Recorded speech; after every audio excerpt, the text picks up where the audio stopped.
Halo, senang berjumpa kembali di Amalia Podcast. Beberapa waktu terakhir ini ada beberapa perhelatan olahraga besar dunia seperti tenis Wimbledon, Piala Eropa, dan Olimpiade serta yang sekarang masih berlangsung yaitu Paralympics. Bagaimana pertandingan olahraga ini digelar di saat pandemi? Transformasi apa yang terjadi serta bagaimana perkembangan salah satu cabang olahraga paling populer di Indonesia yaitu sepak bola. Amalia Podcast di episode kali ini akan menghadirkan 3 orang tamu spesial yaitu Muhammad Revindo dari LPM FEB UI, Ubaidillah Nugraha, seorang corporate activist, penyuka bola sekaligus pengarang buku Republik Gila Bola, serta Kang Yudi Cahyudin, Kepala Desa Cisayong, Tasikmalaya, yang membuat inisiatif untuk membuat lapangan sepak bola berstandar FIFA di desanya. Mari simak perbincangan kami berikut ini.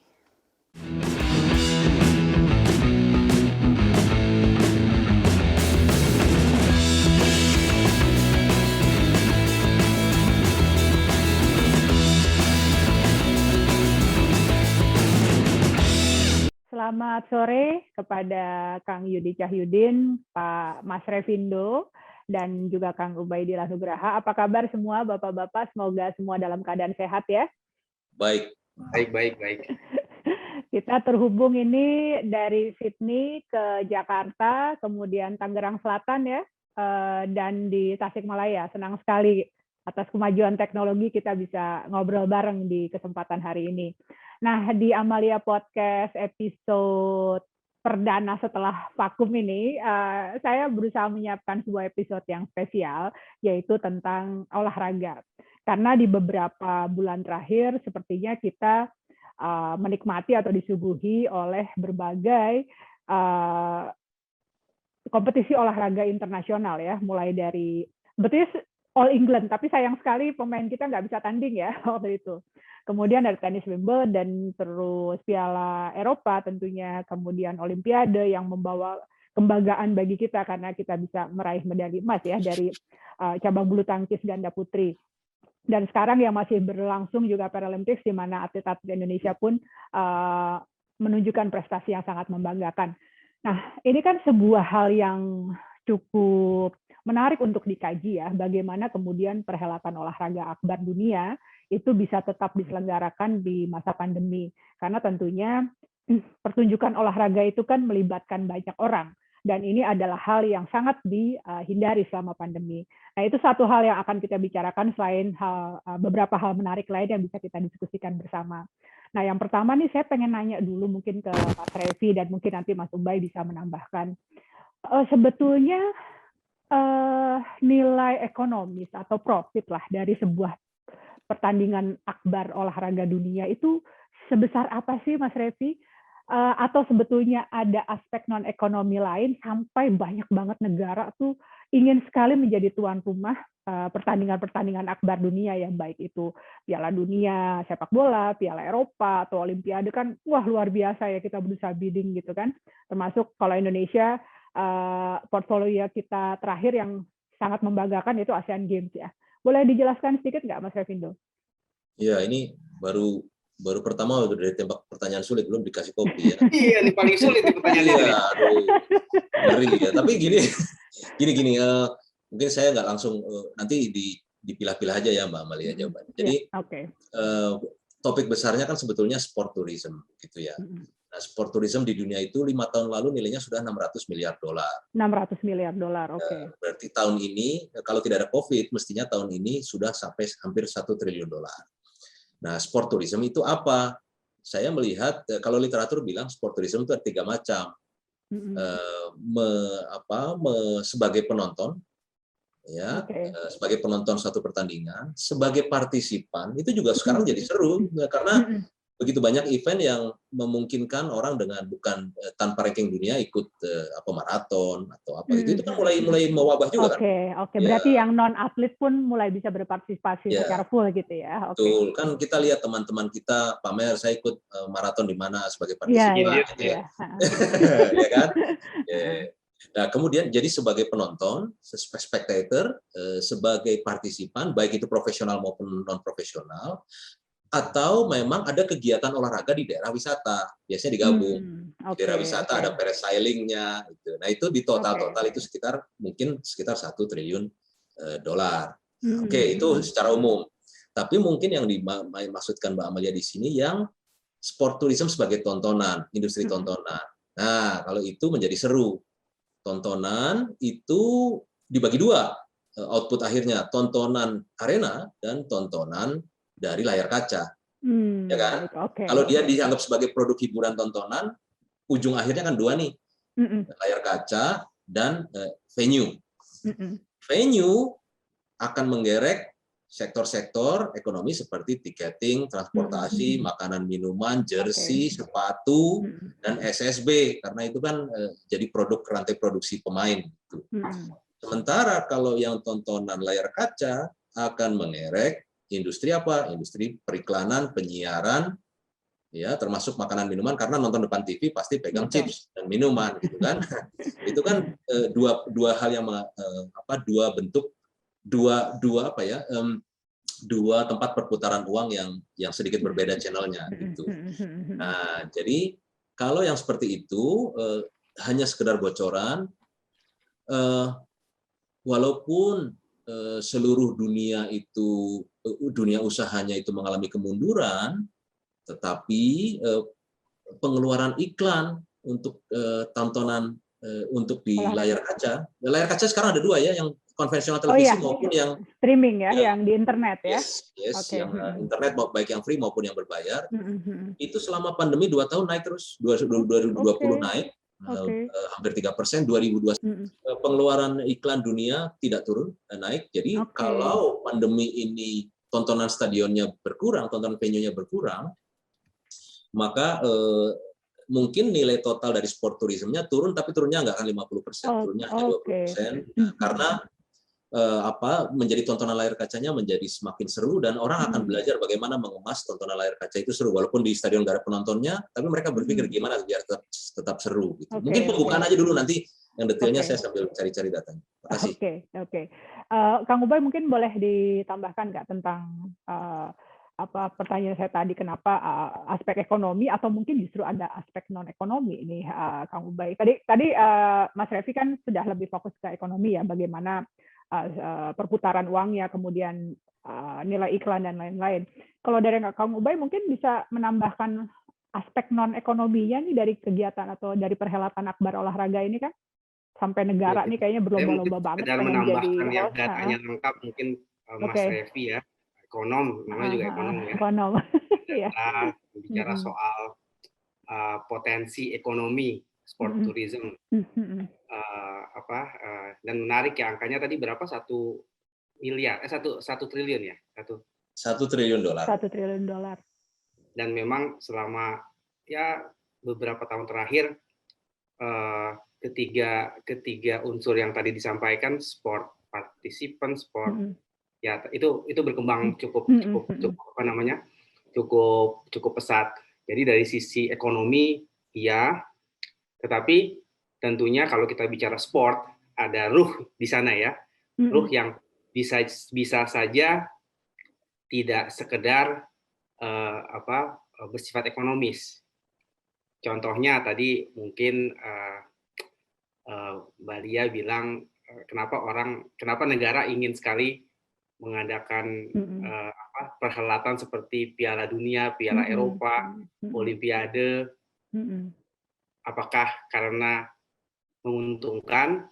Mungkin tidak juga. Bahkan menurut data, saya sempat baca buku Soccernomics ya, Soccernomics. Piala Dunia, Olimpiade itu biasanya sebagian besar rugi justru. Oh gitu, oke. Justru rugi.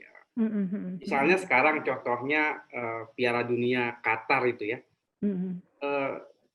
total estimated cost-nya itu mendekati 20% total sport tourism tuh, Mas Revi. 200 miliar US dollar ya. Saya nggak tahu kenapa itu bisa sangat mahal, tapi memang hasilnya cepat sekali. Kita sudah siap tuh 2022. Ya, Piala Dunia sudah cukup siap tuh dengan dengan semua fasilitas yang ada. Apakah mata-mata faktor ekonomis? Mungkin juga tidak, karena saya melihat ada dua hal atau tiga hal yang bersifat non ekonomis. Pertama, happiness. Happiness. Kalau di Jepang itu olahraga termasuk sepak bola adalah memiliki shared value happiness dari level anak-anak sampai aki-aki ya istilahnya, orang tua. Itu simpul olahraga atau sepak bola itu dalam mission atau strategic statement-nya sport governing bodies-nya Jepang itu adalah happiness. Play as happiness. Terus mungkin juga ada soal unity juga kalau kita lihat Asian Games. Waktu saya diminta bantuan walaupun tidak terlalu lama dengan Pak Iwan Bule untuk jadi salah satu staf ahli, beliau kampanyenya bilang bahwa PSSI sebagai rantai persatuan ya, sebagai temanya persatuan gitu ya, kesatuan. Jadi saya rasa ada faktor-faktor di luar hal yang sifatnya ekonomis yang membuat kegiatan olahraga apapun itu, bulu tangkis, sepak bola menjadi sangat marak dan sangat diterima oleh masyarakat banyak. Mungkin dari saya itu. Oke. Kang Yudi boleh menambahkan nggak itu tadi apa tentang aspek ekonomi dari olahraga ini, khususnya dikaitkan dengan pengalaman Kang Yudi mengelola, membuka ya, membangun dan kemudian mengelola lapangan ini, Kang? Jadi kalau terkait itu ya saya bicara pada level desa lah. Iya. Setidaknya olahraga ini kan menciptakan indeks kebahagiaan orang. Jadi benar-benar seperti yang tadi dikatakan Kang Ubay ya, kita jadi hormon endorfin ya, jadi tinggi sekali dan rasanya kita senang kan ngelihat pertandingan ya. Kayak kemarin saya aja Agustusan gitu kan, pada level kampung saya di Agustusan bikin sepak bola ibu-ibu kan orang sudah lupa mungkin gitu. Gitu. Jadi memang olahraga pada konteks untuk pengembangan ekonomi ya saya rasa ini signifikan. Dan ini yang membuat semua down gitu. Akhirnya ya wajar kalau kemudian saya bicara pada level kampung ya. Iya. Jadi kekuatan ekonomi lemah gitu ketika memang munculnya pandemi ini. Olahraga bisa jadi perekat sosial juga gitu. Bisa jadi pemersatu warga dan sebagainya. Pokoknya kalau dengan olahraga lupa lah. Ya, lupa masalah hidup gitu ya. Oke. Ketika kemarin Olimpiade aja baru aja juara bulu tangkis gitu kan. Orang sudah bereuforia kan di mana. Betul. Sosial dipenuhi dengan ucapan-ucapan selamat gitu. Apalagi kalau dalam konteks dunia persepak bolaan gitu. Walaupun persepak bolaan kita di Indonesia kan ya begini ya, Kang Ubay lebih paham lah. Jadi bagi saya bahwa olahraga bukan hanya perekat sosial, bukan hanya pemersatu anak bangsa atau warga negara, tapi memang efek ekonominya sangat kuat. Kalau saya sih yang paling terpenting ya sebagian orang. Iya. Oke, terima kasih Kang Yudin. Nah, ini pertanyaan berikutnya adalah tadi sebetulnya Mas Revi sudah menjelaskan sedikit ya. Kita tentunya pertandingan olahraga ini ya, itu tentunya mengalami transformasi selama pandemi ya. Tadi Mas Revi sudah menyebutkan bahwa sebetulnya dari segi profit ya tidak terlalu jauh berkurangnya gitu ya, karena ternyata bisa pengalaman menonton langsung gitu di lapangan ternyata cukup bisa tergantikan dengan pertunjukan di TV ataupun sekarang di internet. Tapi selain kemudian masalah profit tersebut, ini kira-kira transformasi apa lagi yang terjadi sih Mas Revi karena adanya pandemi ini? Apakah kemudian misalnya behavior penonton itu gitu berubah ya? Karena kan gimana juga kan keseruan nonton langsung di lapangan itu kan mungkin nggak tergantikan gitu dengan nonton bareng atau mungkin memang ada transformasi dan penyesuaian yang terjadi dari pertandingan olahraga ini pada masa pandemi. Ya, sebelum saya jawab itu, saya mumpung lagi buka data, saya nyambung yang tadi dulu ya. Jadi tadi ada pertanyaan menarik mengenai dampak sosial gitu dari kegiatan olahraga. Sudah pasti kalau di level paling praktis di daerah-daerah itu adalah kegiatan positif untuk generasi muda, itu pasti. Jadi kita sekarang bingung gimana caranya anak-anak kita itu pulang ke rumah sudah lelah, tapi lelahnya kegiatan positif gitu kan. Maka menarik adalah sekolah sepak bola atau klub olahraga baik senam apapun sekarang itu berdiri sendiri. Tadinya itu bagian dari rantai produksi pemain profesional. Sekarang nggak terlalu penting apakah itu mau jadi pemain profesional, tapi orang tua terutama yang cukup punya uang, anaknya yang penting aktif dan capek gitu ya, itu akan bagus sekali. Jadi SSB-nya bisa terlepas dari rantai produksi pemain sepak bola gitu. Dia memang hanya untuk penyaluran energi positif anak muda. Itu satu. Kedua, dampak sosial, walaupun kadang-kadang nyambung ke ekonomi juga. Misalnya begini, Piala Dunia 2018 ya, Kang Ubay ya, Rusia ya. Ya. Itu Rusia rugi, pasti gitu. Tapi pesan yang ingin dikirimkan ke seluruh dunia adalah Rusia tidak seperti yang Anda bayangkan. Jadi dia kemas betul, malam-malam satu keluarga bawa anak kecil jalan-jalan di kota-kota besar di Rusia. Itu mau mengirimkan pesan aman loh Rusia. Aman ya. Bahkan friendly untuk keluarga dan anak-anak. Itu dampak jangka menengah dan panjangnya terhadap pariwisata tentunya itu penting gitu. Jadi pesan yang dikirimkan adalah welcome, kita aman untuk keluarga, silakan traveling ke kita gitu ya. Nah, sebetulnya jadi itu ada dampak yang sosial dan ekonomi yang tidak langsung. Sebetulnya misi Asian Games juga mirip-mirip, walaupun kita hitung-hitung Asian Games kita untung, tapi ada dampak yang tidak langsung ya. Tidak langsungnya itu adalah dalam penelitian kami 2018 dapat meneliti bersama Bappenas, cara menghitung dampak tidak langsung adalah satu, willingness, propensity to repeat visitation, kemungkinan dia kembali ke Indonesia untuk tujuan wisata. Nah, itu ternyata 70-80% mengatakan yes akan kembali ke Indonesia bersama, tidak sendirian, bersama keluarga atau temannya. Nah, tapi saya juga sebagai peneliti saya tahu mungkin saja mereka lip service saja kan, karena kita survei, kasihan yang survei gitu ya, dijawabnya nanti ya bagus nggak, kita tanya betul Anda udah punya tujuan nggak ke Indonesia, sebutkan tujuan nanti kalau datang lagi, dia bisa nyebutkan Pak Joka mau ke Manado atau apa, berarti konkret, rencananya konkret. Itu satu. Terus kalau level of satisfaction, karena tentu acara Asian Games itu dikemas dan disiapkan secara serius. Jadi apa yang dilihat orang di Asian Games bukan real Indonesia, pasti yang sudah dipersiapkan lebih baik ya, gitu ya, itu pastilah gitu ya. Nanti ada apa itu preman-premannya suruh minggir dulu gitu ya, itu biasalah gitu. Udah dibersihkan dulu itu biasa ya. Kalinya ditutup apa itu ya. Yes. Kali sih, itu satu hal, tapi saya mendengar terjadi beberapa pembersihan preman ya. Kalau level of satisfaction-nya tinggi, dia pada saat acara dia belanja. Kalau lebih tinggi lagi sesudah acara dia kembali. Kalau lebih tinggi lagi dia word of mouth, dia storytelling, dia menceritakan cerita baik tentang Indonesia kepada lingkungannya. Itu kan sudah jadi keren kalau kayak gitu. Nah, itu ada beberapa cukup besar, lebih dari 50% menyatakan yes, saya akan menceritakan kepada teman dan keluarga saya bahwa Indonesia tidak seperti Anda pikirkan. Indonesia sebetulnya bisa mengorganisir kegiatan dengan baik gitu. Itu kan storytelling, word of mouth, reference, memberi referensi. Itu kan kepuasan yang sangat tinggi adalah kalau klien kita menjadi pemasar kita gitu kan. Nah, itu kita temui dalam cukup banyak Asian Games. Nah, jadi dalam survei Asian Games itu yang kita survei Mbak Lia, atlet internasional, pelatih internasional, wartawan internasional, penonton internasional. Tim Jepang itu bawa supporter baseball sendiri cukup banyak ya. Itu kita survei. Nah, itu hasilnya seperti itu. Nah, bahkan beberapa pelatih, ini yang menarik, mungkin relevan dengan Kang Yudi, beberapa pelatih kontingen mengatakan mereka pengen juga menjadikan Indonesia sebagai tempat latihan.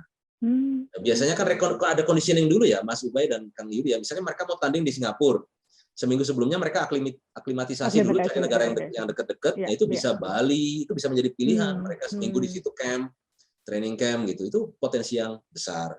Dan mereka juga anggota Federasi Olahraga Internasional yang ikut kemarin datang ke Indonesia juga mengatakan kalau Indonesia nge-beat lagi beberapa event, mereka siap vote untuk Indonesia katanya gitu. Nah, gitu. Jadi itu dampak yang tidak langsung. Nah, nyambung ke kemudian pertanyaan yang berikutnya mengenai behavior, kuncinya adalah ya berarti si penyedia jasa informasinya ini harus mampu bertransformasi merubah tontonan layar kaca menjadi menarik gitu. Untuk sebagai contoh aja, ini masalah rame-rame sponsorship Liga Indonesia atau Liga Inggris, Kang Ubay, yang sempat rame tahun 2019 ya. Jadi hak siar untuk Liga Indonesia itu 45 juta kalau nggak salah. Hak siar Liga Inggris 135 juta, hampir 4 kali lipat. Ya kan? Itu nanti dijual menjadi slot iklan gitu kan ya. Pertanyaannya kenapa 3 kali lipat Inggris lebih mahal? Ya karena kemasan tontonan mereka menarik. Dan mungkin liga tontonnya dianggap lebih tidak diprediksi, bisa diprediksi hasilnya nggak kayak Liga Indonesia mungkin gitu ya. Nah, jadi sebetulnya kalau kita membenahi itu dengan baik, tontonan itu minimal 3 kali lipat dari nilai yang sekarang itu bisa minimal sama dengan Liga Inggris, nilai hype-nya itu akan tercermin dari pengeluaran iklan atau kemauan TV membeli hak siar. Nah, jadi bagaimana mengemas tontonannya maupun ya selain memperbaiki kompetisinya, mengemas tontonannya. Itu mungkin dari saya. Oke. Terima kasih banyak Mas Revi atas penjelasannya. Sekarang saya kembali ke Kang Ubay nih. Banyak yang bisa digali gitu ya dari pengalaman Kang Ubay yang sangat passionnya luar biasa terhadap sepak bola dunia maupun sepak bola Indonesia. Jadi sudah dari tahun berapa nih bersafari menyaksikan Piala Dunia dan Piala Eropa, Kang? Sebenarnya sejak tahun 2006 ya. 2006. Sebenarnya 2002 kesempatan awal saya diminta untuk jadi koresponden waktu itu tabloid bola ya.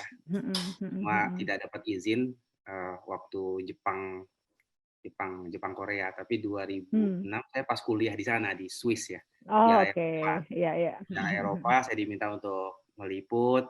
Tentunya media di Indonesia itu pasti bisa mendapatkan sumber berita dengan cost yang lebih efisien kan daripada mengirim orang terlalu banyak. Dia bisa, ini ada orang yang kebetulan lagi ada mahasiswa yang lagi di Swiss, saya waktu di Swiss 2006. Terus saya memang sudah menulis di bola cukup rutin, jadi saya diminta malah sangat senang gitu ya untuk menulis. Kemudian dilanjutkan, jadi dari 2006, 2008, kemudian ke Brazil, Rusia juga terakhir kemarin, sebelumnya Perancis. Kebetulan pas Piala Eropa yang sekarang itu ya karena ada COVID, jadi menyaksikan dari TV walaupun tetap saja menarik ya, selama COVID kan olahraga itu selain unity, happiness juga meningkatkan imun booster ya, imun booster. Jadi itu kembali aku sejak 2002 sebagai kolumnis, tapi ikut langsung untuk meliput itu sejak Piala Eropa Swiss Austria kalau nggak salah 2006. Oke, iya. Dan apa motivasi waktu itu sampai juga menerbitkan satu buku selain ya Kang Ubay ini juga penulis yang sangat produktif ya, ada menulis tentang pasar modal dan aspek ekonomi, tapi juga kemudian mendedikasikan satu buku khusus tentang bola nih, Republik Gila Bola itu ya. Itu apa yang ingin dikomunikasikan sih Kang dengan menerbitkan buku tersebut? Jadi memang sebenarnya awalnya cuma sekedar menulis, tapi ketika melihat langsung, kemudian juga ketika kita menulis kan kita mencoba menggali referensi juga dari ternyata memang ya olahraga dalam hal ini sepak bola mengandung banyak dimensi ya, banyak dimensi ekonomi itu satu hal, tapi juga ada dimensi sosial, dimensi macam-macam. Jadi ketika saya ditawarin untuk menulis buku dari hasil perjalanan itu, saya bilang ini nggak melulu soal reportase pertandingan antara siapa lawan siapa atau profil Zidane gitu ya, tapi ini banyak menyangkut masalah yang lain, misalnya soal demokratisasi Eropa Timur, membuka tabir. Saya pernah menulis membuka tabir gorden Eropa Timur misalnya kan dari penampilan penampilan baik negara-negara Eropa Timur ya. Seperti yang disampaikan Mas Revi tadi kan, salah satu upaya untuk mengadakan atau menyelenggarakan Olimpiade, Piala Dunia, baik sebagai host maupun sebagai peserta, yaitu menyampaikan pesan ke dunia bahwa ini kita tidak selamanya yang dipersepsikan itu seperti apa adanya, walaupun ada juga yang benar. Waktu ke Brazil sama ke Rusia, betul sekali tuh. Saya jadi melihat, wah Brazil, Rusia efisien ya, ramah, ternyata ramah sekali. Tapi ada juga, karena biasanya saya stay seminggu sampai 1 bulan setelah kegiatan tersebut, dan ya itu mulai polisi ditarik, mulai wajah asli tampil gitu ya. Di Rio itu kita nggak bisa setenang ketika Piala Dunia. Itu aman, selama Piala Dunia itu aman. Ketika Rusia juga seminggu setelah itu kok tiba-tiba gesture dari penduduknya sedikit berbeda ketika mereka. Tapi ya itu, kembali lagi saya ingin menyampaikan, dan penerbit juga bilang memang itu yang kita inginkan, bahwa apa yang dialami selama ini dan apa impact-nya tidak secara dalam berbagai spektrum life gitu ya. Mungkin itu ya. Ya. Dan bukunya sampai sekarang masih bisa didapatkan ya, Kang Ubay ya, sudah cetak ulang seperti ini. Saya aja ini hanya punya 1. Gitu. Nah, ini preman ini. Saya takut kalau hilang, kalau nggak ada. Karena mau ada acara ini, saya jadi cari lagi. Sempat deg-degan. Waduh, ini saya cuma punya 1. Kalau udah nggak ada lagi soalnya. Oke, terima kasih Kang Ubay. Nah, sekarang beralih ke Kang Yudi nih. Tadi kita sudah berbicara ya tentang ya bagaimana bahwa sepak bola itu atau pertandingan olahraga, dan khususnya di sini sepak bola itu kan juga bukan hanya tentang olahraganya, tapi mengandung juga banyak sekali aspek yang terkait. Nah, Kang Yudi ini tahun 2018 ya, Kang ya, itu menjadi viral. Kita udah sempat ngobrol-ngobrol sebelumnya nih kan, tentang upaya atau inisiatif Kang Yudi untuk membangun sebuah stadion sepak bola berstandar FIFA di sebuah desa ya, di Desa Cisayong. Dan ini kebetulan sekali ternyata Kang Ubay dan Kang Yudi ini sama-sama orang Tasik nih Mas Revi. Jadi sepertinya setelah ini akan ada akan ada upaya-upaya untuk memajukan sepak bola Tasikmalaya, atau mungkin upaya lain untuk putra daerah nih ya. Ternyata bisa ngumpulin orang Tasik nih di forum ini. Mungkin ini pertanyaan yang sudah cukup banyak ditanyakan, tapi tentunya masih akan memancing keingintahuan dari banyak orang ya. Ini kan salah satu pendanaannya dari dana desa, Kang Yudi ya. Biasanya kan dana desa itu dipergunakan untuk hal-hal yang yang umum lah gitu, untuk kepentingan desa. Nah, ini bangun stadion Kang gitu. Itu apa motivasi Kang Yudi sih di awalnya Kang? Bangun stadion bola. Awalnya kan sebetulnya ini Desa Cisayong itu kan nyaris desa yang tidak pernah dilirik orang gitu. Oke. Saya berpikir bahwa perputaran ekonomi itu tidak bisa dilakukan hanya di level masyarakat satu kawasan desa itu. Tapi ketika kemudian pertumbuhan ekonomi harus meningkat, ini kan mesti ada yang tadi bilang Mas Revindo, menjadi spot tourism gitu. Makanya saya berpikir bagaimana Desa Cisayong ini harus menjadi desa wisata olahraga. Ya salah satunya saya mau bikin ikon gitu, lapang bola yang berbeda dari yang lain lah, kurang lebih begitu. Daripada kemudian kita selalu terjebak pada konteks pembangunan infrastruktur, jalan lingkungan, jalan desa, TPT, irigasi, walaupun itu juga memang ada kemanfaatan bagi yang lain. Tapi saya berpikir karena Desa Cisayong bukan tempat wisata gitu Bu. Desa Cisayong tidak seperti desa-desa yang di Malangbong tuh di Kang Ubay. Ada air terjun, ada pegunungan. Kita desa yang landai. Tapi saya berpikir saya kades muda. Saya kades yang masih muda yang harus berpikir berbeda inovasinya dari yang lain. ya kebetulan aja momentumnya regulasinya berpihak gitu kan. Apalagi pada waktu itu kalau nggak salah masih ribut-ribut antara supporter lah Indonesia Viking dengan The Jack gitu kan, masih bunuh-bunuhan gitu kan, yang begitulah pokoknya. Bahwa kalau saya melihat tontonan persepak bolaan pada konteks supporternya kan malah bola bukan lagi menjadi perekat gitu kan. Malah pemecah ya, menjadi sumber konflik. Malah jadi pemecah, sumber konflik gitu. Walaupun nggak tahu memang di manage juga mungkin di satu sisi gitu kan. Nah, maka saya tarik pada level desa.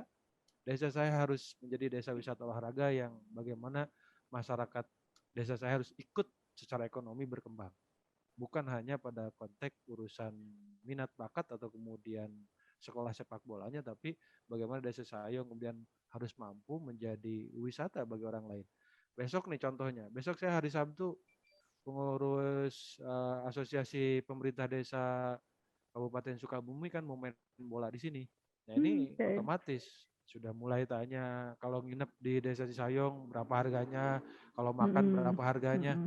Ya itu yang saya butuhkan.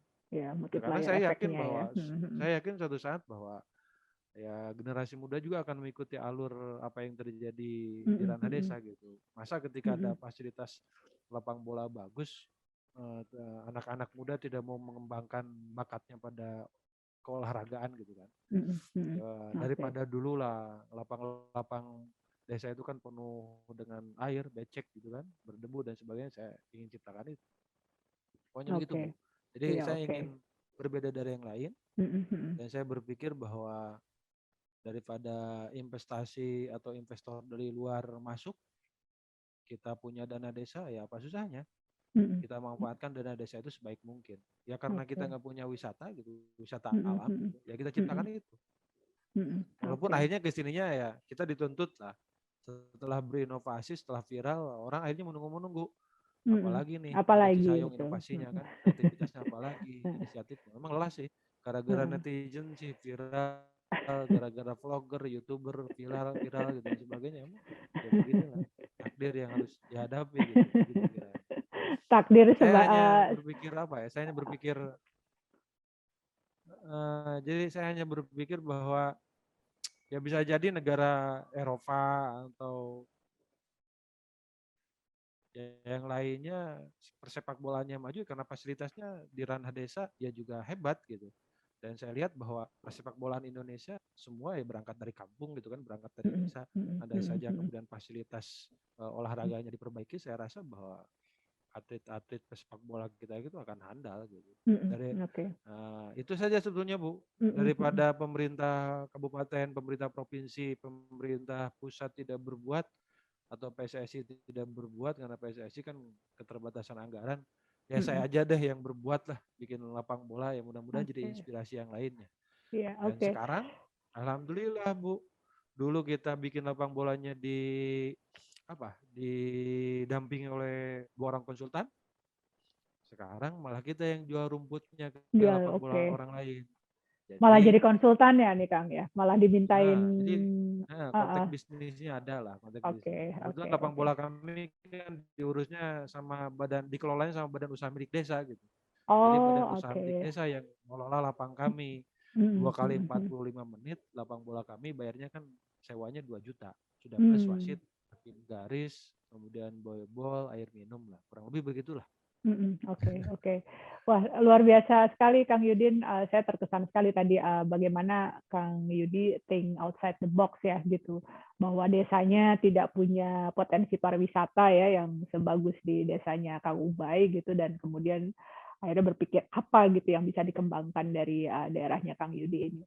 Nah, ini kan lagi-lagi bukan satu ide yang biasa gitu ya, menggunakan dana desa dan juga mungkin ada sumber dana lain ya Kang Yudi ya untuk membangun lapangan sepak bola. Ada penolakan nggak dari kelompok-kelompok di desa Kang Yudi waktu awalnya mengemukakan ide ini? Karena biasanya kan sebuah ide baru itu kan akan mengalami resistensi dulu ya Kang. Ya itu hal biasa Bu. Pemimpin pada level apapun kan, bukan hanya level kepala desa saja, presiden saja kan pro kontra biasa. Oke. Sesuatu yang kita perbuat itu, apalagi yang sifatnya baik, ya harus terus kita lakukan. Selama kita kemudian mendengar hal-hal yang kontra, ya kapan kita akan berkembang dan maju. Jadi saya adalah tipikal orang yang kalau orang Sunda itu negdreg gitu, Kang Ubay ya, ngotot gitu. Saya itu tipikal orang. Ya jadi kades itu kan jelek dijelekin, baik dijelekin. Daripada jelek dijelekin, ya lebih baik saya baik lebih baik saya baik gitu kan gitu. Dan rata-rata orang Sunda, orang Indonesia yang saya pahami dan yang saya amati, ketika sedang berbuat mereka terjadi proses dinamika, pro kontra bla bla dan sebagainya. Orang Indonesia itu apalagi orang Sunda, tapi kalau udah jadi mereka yang ngejelek-jelekin, mereka kok yang pertama selfie di lapang, mereka yang pertama pakai di lapang gitu. Nah, maka tantangan-tantangan itu ya kita hadapi. Tidak ada sesuatu hal yang bisa kita perbuat kalau kemudian tantangan kita tidak pernah kita lewati gitu. Konflik itu pro kontra itu bagian dari dinamika, kayaknya sunatullah lah.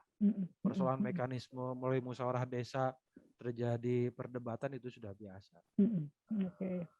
Ya kayak presiden kita sekarang kan mau mindahin ibu kota ke luar Jawa kan, orang aneh pro kontra dan sebagainya. Ya karena kita tidak paham. Hanya kalangan mungkin kalangan intelek lah, kalangan akademisi mungkin yang memahami itu. Apalagi saya yang hidup di desa yang berhadapan dengan masyarakat yang notabene ya Ibu, Mas Repindo, Kang Ubay juga tahu lah. Saya orangnya ngotot. Kalau menurut ijtihad saya, menurut pemikiran saya, wah ini suatu saat akan berinfek, akan berekses baik ke kita ya. Lanjut saja begitu. Oke. Terima kasih Kang Yudi. Nah, jadi dari penjelasan Kang Yudi itu, lapangan sepak bola ini kan juga mendatangkan keuntungan ekonomis ya, karena dikelola oleh BUMDes. Seperti tadi ada, bahkan bisa sekarang jadi konsultan untuk daerah lain kan, di mana kemudian bisa membangun juga lapangan sepak bola dengan kualitas yang sama gitu. Ada juga impact lain seperti itu tadi ya, berusaha menyediakan fasilitas juga yang layak bagi warga desa sendiri untuk bisa berlatih sepak bola juga ya Kang Yudi. Jadi ada kemudian setidaknya dua lah. Jadi untuk pengembangan olahraga di desa itu sendiri, kemudian juga untuk pengembangan ekonominya juga bagi penduduk desa. Seperti itu mungkin Kang Yudi ya. Iya, masyarakat ikut merasakan gitu Bu. Ketika ada orang yang datang di sini butuh nginep, kita tidak diarahkan ke hotel. Tapi kita arahkan ke rumah-rumah warga. Ada semacam kayak guest house gitu ya untuk bisa kamu menginap gitu ya, homestay ya, oke. Homestay lah.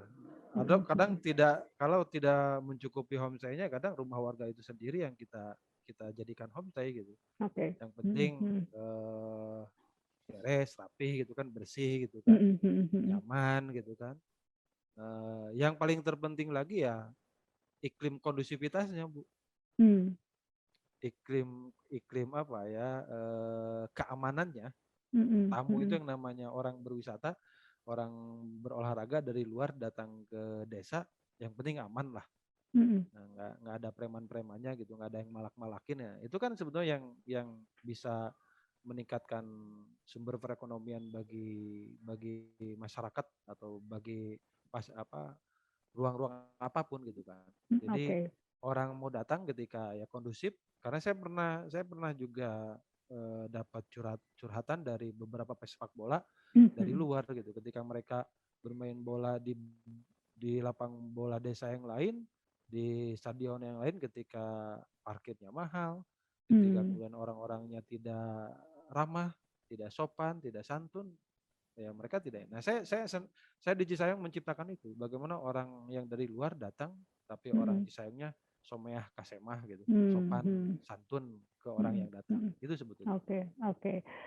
Apakah kemudian ada ini juga usaha pengembangan tim sepak bola desa atau dari pemuda mungkin Karang Taruna atau dari desa lain di Tasikmalaya yang kemudian menggunakan lapangan ini untuk latihan dan pengembangan secara khusus Kang? Banyak Bu, banyak. Kita sekarang lagi garap lapang latih. Oke. Jadi kita lagi garap lapang latih, bahkan tahun kemarin sebelum pandemi kita ngadain liga usia di bawah 20 kalau nggak salah. Oke. Hasil dari liga kita se-Jawa Barat kalau nggak salah ada tuh salah satu pemain yang masuk ke nasional, yang usia mudanya katanya. Jadi kan berkah lapang bola kami ya, alhamdulillah. Jadi kalau urusan orang yang main, yang latihan banyak, Mbak. Banyak gitu di Sayong gitu. Dan kita sedang kembangkan sekolah sepak bola di Desa Sayong, walaupun memang itu nggak mudah gitu.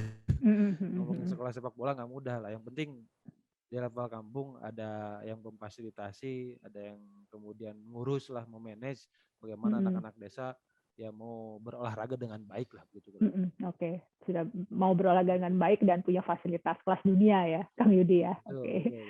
Ya, oke. Ini saya mau balik lagi ke Kang Ubay ini, tadi Kang Yudi sudah menceritakan dengan sangat bersemangat gitu ya tentang inisiatifnya. Nah, kalau kita mau turunkan ke level nasional nih Kang, gimana sih sebetulnya nih perkembangan sepak bola di Indonesia ini? Bakal jadi satu episode sendiri sih sebetulnya ya, Kang Ubay ya. Tapi mungkin bisa memberi highlight gitu sebetulnya apa sih tantangan utama yang kita hadapi sekarang dalam persepak bolaan Indonesia. Dan kemudian nih ada tren nih sekarang banyak sultan-sultan nih yang beli klub nih atau iya sultannya ya dari anak presiden ya sampai artis kan gitu, kelihatan ada ketertarikan nih membeli klub-klub lokal gitu. Ini menurut Kang Ubay gimana nih Kang? Wah, ini berat nih pertanyaannya. Tapi pertama mungkin salut buat Kang Yudi ya. Wah, ini saya membayangkan Sayong bisa jadi Iceland nih.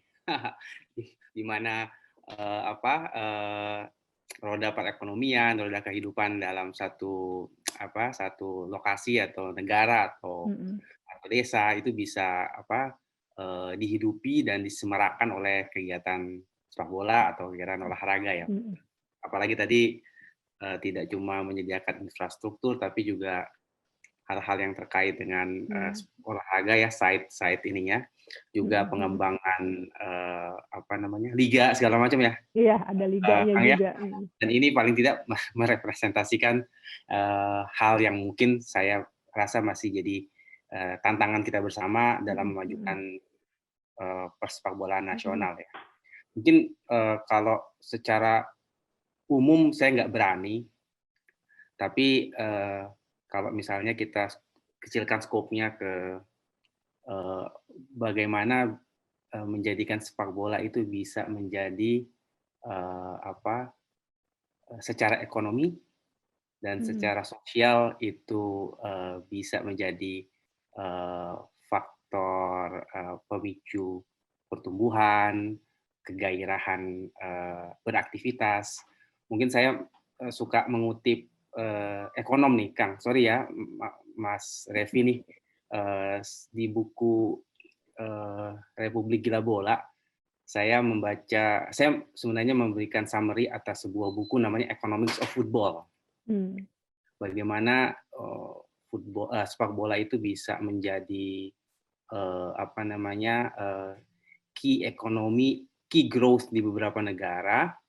Apa faktor-faktor yang mempengaruhi, dan kebetulan karena mereka ekonom jadi muncullah utility function ya, Mas Revi ya, utility function, faktor apa saja yang paling berpengaruh, kira-kira variabel apa yang paling berpengaruh. Ternyata ada 4. Pertama prestasi, kedua penonton, average kehadiran penonton, ketiga manajemen, dan yang keempat itu ujung-ujungnya adalah supaya sustainable, profitable apa tidak gitu ya.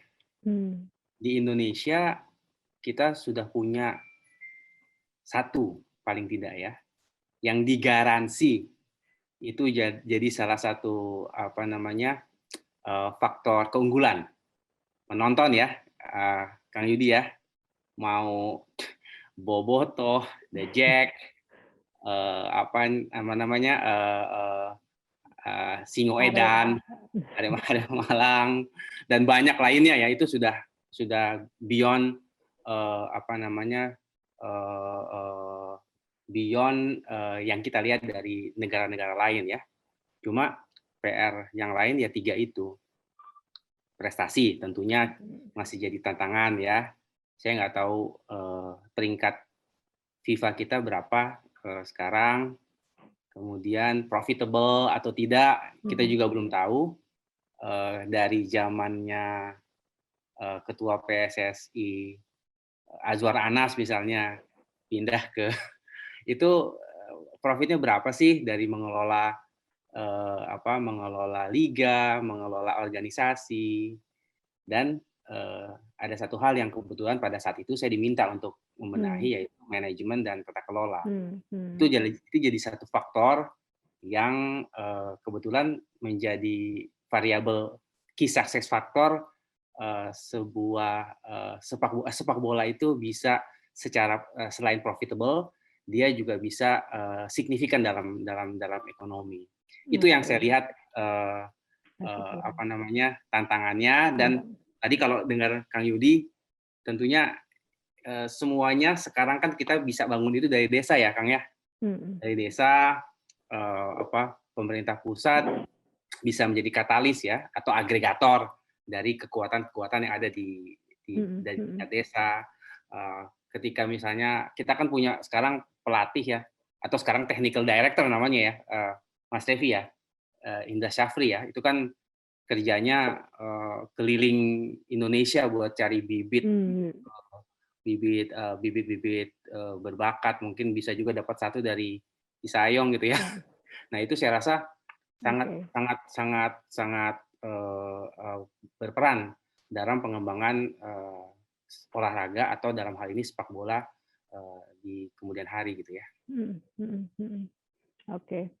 Oke, terima kasih Kang Ubay. Mungkin nanti setelah ngobrol-ngobrol kita ini bisa dilanjut komunikasi dengan Kang Yudi ya, gimana supaya ini, karena Kang Ubay ini juga cukup banyak networknya di PSSI dan di beberapa organisasi lain. Jadi mudah-mudahan nanti bisa berkolaborasi nih untuk memajukan sepak bola dari desa gitu ya. Mungkin untuk yang terakhir Mas Revi ada pesan-pesan atau mungkin ada penutup bagaimana pandangan tentang olahraga dan khususnya sepak bola, karena Liga 1 ya sudah mulai ya, Revi ya. Ya baik, masalah pengeluaran iklan dunia saya baru dapat datanya 2019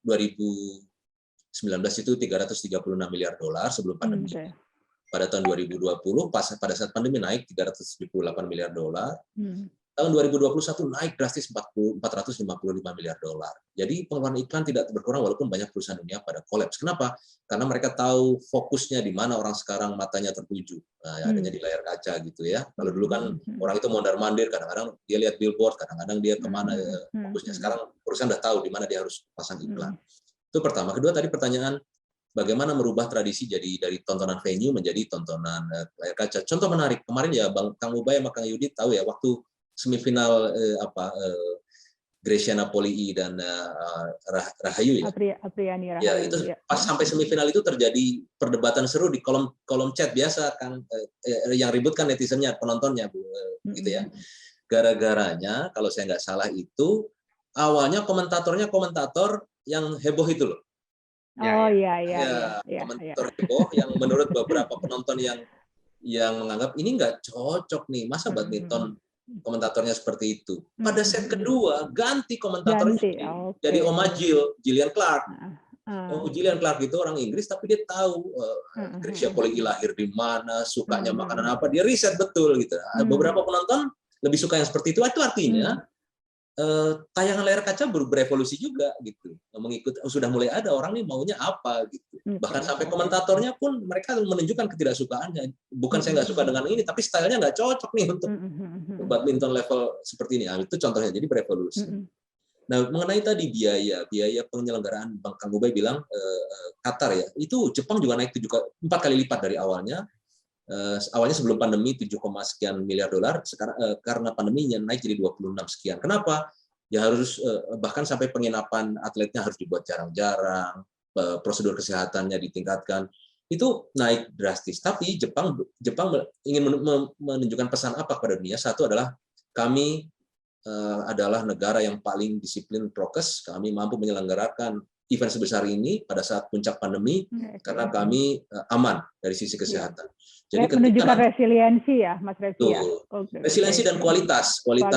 Jadi ketika pandemi flatten nanti, kemudian orang yang punya uang tidak sabar berwisata ke luar negeri kemana? Ke Jepang, karena itu pasti karena aman. Sudah terbukti, Yes. Kemudian nyambung dengan Kang Yudi, kan sebetulnya kalau Asian Games kemarin itu salah satu momentum untuk mumpung hype orang sedang tinggi, harusnya itu dilanjutkan dengan kompetisi lokalnya pada hidup setelah Olimpiade supaya berputar terus olahraganya kan.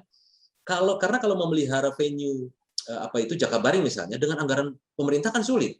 Tapi kalau kompetisi bola volinya hidup, basketnya hidup, memakai Jakabaring, renangnya hidup, itu dari pengeluaran dari pemasukan penonton dan iklan akan terpelihara sendiri. Sebetulnya mestinya hype kemarin menjadi momentum untuk kompetisi lokalnya hidup gitu Kang ya. Mestinya itu baru nanti olahraga akan memelihara dirinya sendiri, akan membiayai dirinya sendiri gitu. Jadi nggak terlalu menyusup pada pemerintah. Terus sedikit tadi mengenai public figure beli klub sepak bola gitu ya. Kan sebetulnya ide besarnya adalah mengumpulkan orang. Kalau public figure yang orangnya udah kumpul, followernya sudah 50 juta, artinya orangnya udah kumpul, tinggal dicarikan produknya klub, di situ ada merchandise, ada segala macam. Atau dibalik, orang mengambil klub untuk mengumpulkan orang, public figure membeli klub untuk mengumpulkan orang untuk tujuan jangka panjang yang kita nggak tahu, tujuan politik kah, macam-macam lah gitu ya, kita nggak tahu. Jadi intinya sih ngumpulin orangnya udah kumpul dibuat jualan atau orang dikumpulkan untuk tujuan lain gitu. Ya gitu, itu menurut saya sih gitu ya. Kemudian tadi gimana supaya tadi menarik sepak bola Indonesia maju, jawabannya berat, tapi kira-kira beginilah ya. Fanatisme kedaerahannya mesti digeser kan. Dulu paling kita senang kalau Kang Robi Darwis, ya, saya juga penggemar Persib kan karena saya SD SMA di Bandung gitu kan. Kita senang kalau ada orang Bandung jadi pemain hebat membela klub di Bandung gitu. Itu harus digeser pelan-pelan menjadi Bandung punya klub yang hebat, pemainnya dari manapun nggak masalah gitu ya. Kemudian digeser lagi, naik lagi kelasnya adalah Persib Bandung punya penggemar fanbase di seluruh kota di Indonesia. Itu baru keren gitu kan. Karena kalau Juventus misalnya di Turinnya nggak terlalu banyak penggemarnya, tapi di kota-kota lain, di Milan, di Roma banyak gitu. Itu baru klub yang jagoan gitu. Itu akan keren gitu menurut saya. Itu satu. Kedua, mafioso sepak bolanya jangan masuk lapangan, cukup main di luar lapangan aja gitu. Mereka mau bertaruh berjudi terserah gitu, nggak ada masalah. Itu kita nggak bisa hilangkan. Tapi jangan pemain di lapangan dibayar suruh bunuh diri lah, suruh majelang. Itu kan mempengaruhi antusiasme penonton jadi gitu. Kalau mereka main sesuatu di luar lapangan fine, tapi jangan mempengaruhi apa yang terjadi di lapangan. Itu kedua. Ketiga, menurut saya arah yang jelas mengenai misi dari sepak bola. Saya mengingat Kang Taufik Hidayat itu bagus banget dia punya statement. Olahraga itu nggak semua harus prestasi. Ada olahraga masyarakat, ada olahraga prestasi, ada olahraga eksebisi. Olahraga prestasi itu yang biasanya fisiknya ada batasannya. Tinju 50 kilo lawannya 50 kilo, 70 kilo lawannya 70 kilo. Nah itu Indonesia bisa bersaing, bela diri. Indonesia selalu berprestasi kan? Atau olahraga yang tidak beradu langsung. Badminton kan nggak ada adu fisik langsung.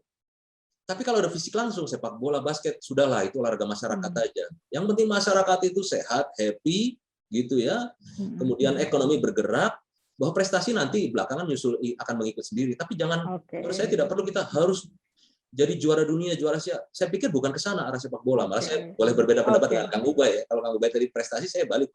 Ini olahraga masyarakat aja dulu. Gitu. Yang penting seperti Kang Yudi, masyarakat menjadi sport tourism di desanya, anak muda aktif. Itu aja olahraga masyarakat. Itu olahraga prestasi itu baiknya yang ada kelas-kelas. Nah, terakhir masalah BUMDes-nya nih saya mau nyorot. Jadi Mbak Lia ini isu tersendiri ya, nanti kapan-kapan bisa lah dibahas sendiri. Tapi isinya gini. BUMDes beda dengan koperasi, dengan UKM bedanya apa? UKM milik pendirinya, koperasi milik anggotanya, BUMDes milik pemerintah desa. Nah, ini kalau tidak cukup kreatif direktur BUMDes-nya maupun kepala desanya bahaya. Kenapa? Bahayanya adalah dia bisa berpotensi membuat usaha yang sama dengan usaha yang sudah ada di desa. Misalnya kerjasama dengan jaringan minimarket modern, gampang, punya tanah desa, punya modal, tapi kan mematikan usaha warga desa. Warung kelontong desa mati. Nah makanya kita apresiasi sekali kalau ada kepala desa atau direktur BUMDes yang punya ide bikin usaha yang beda nih dengan yang punya warga desa. Contohnya Kang Yudi, itu berbeda sama sekali gitu. Jadi malah menambah perputaran uang di desa. Okay. Jadi isu terbesarnya adalah gimana uang itu nggak keluar desa. Jadi kan kalau teori ekonominya, ekonomi bisa tumbuh kalau ada uang masuk atau uang yang sama berputar 2 kali lebih cepat atau 3 kali lebih cepat, berpindah tangan lebih cepat. Itu pertumbuhan ekonomi, naik velocity of money lah istilah kerennya gitu. Nah, jadi salah satu direktur BUMDes di Tabanan Bali, ketika dia mencari bisnis BUMDes, yang apa yang dilakukan? Dia nongkrong di perbatasan desa. Dia lihat setiap hari warga desa saya keluar bawa uang untuk beli apa ya? Gimana caranya uang itu nggak keluar dari desa? Nah, gitu kan? Kalau bisa uang luar masuk desa. Dia lihat, oh orang keluar ke ibu kota kabupaten itu ngurus SIM, ngurus KTP, ngurus segala. Oh berarti usaha BUMDesnya biro jasa. Supaya uangnya nggak keluar desa. Atau mendatangkan uang dari luar ke dalam desa. Nah ini yang dilakukan Kang Yudi sebetulnya kalau dilihat dari konsep ekonomi adalah bukannya menjual produk kota di desa, enggak, tapi uang di desa jangan keluar atau bahkan uang dari luar ke desa. Itu konsep besarnya seperti itu. Nah makanya yang kreatif itu bisa seperti Kang Yudi ini. Atau kreatifnya misalnya banyak wisata desa. Itu kan idenya sama, yang belum ada warga punya. Gitu. Itu penting sekali gitu dari konsep pengembangan BUMDesnya. Jangan sampai BUMDes mengkanibal usaha yang sudah ada di desa. Mungkin itu. Oke, terima kasih. Waduh, ini benar-benar satu episode podcast yang kalau kata anak sekarang daging semua ya. Harusnya ini akan dibikin berseri nih karena banyak sekali materi-materi yang sangat bermanfaat ya. Terima kasih banyak untuk Kang Yudi, Kang Ubay dan Mas Revi. Benar-benar sebuah saya banyak sekali belajar walaupun saya bukan atlet, ini saya juga pakai jersey yang merah putih lah ya. Kalau Kang Mas Revi ini apa nih jersinya? Saya izin promosi, ini ada pembuat jersey keren namanya 99. Dia bisa mantap. bikin untuk sepeda, cycling bisa, untuk sepak bola, badminton bisa. Boleh cek IG-nya nanti 99. 99, oke. Ini tapi bukan satu klub ya. Ini ada ini aja ya, mereknya aja ya. Oke, Kang Ubay pakai ini timnas ya. Timnas. Kang Ubay juga udah kangen soalnya, udah kangen. Terima kasih juga Kang Yudi atas cerita-ceritanya yang inspiratif sekali ya bagaimana membangun sebuah stadion bola di Desa Cisayong. Terima kasih sekali sudah bergabung di Amalia Podcast. Semoga nanti perbincangan kita juga bisa bermanfaat dan membawa inspirasi juga untuk pendengar podcast saya ini. Salam sehat dan tetap semangat. Terima kasih semuanya. Assalamualaikum warahmatullahi wabarakatuh. Salam olahraga. Demikian perbincangan saya dengan Ubaidillah Nugraha, Muhammad Dian Revindo, dan Yudi Cahyudin dari Desa Cisayong, Tasikmalaya tentang perkembangan olahraga di Indonesia dan perkembangan olahraga di dunia, serta bagaimana perkembangan sepak bola di Indonesia dan visi untuk di masa depan. Terima kasih telah mengikuti Amalia Podcast dan terus subscribe channel ini untuk mendapatkan konten update menarik lainnya. Terima kasih.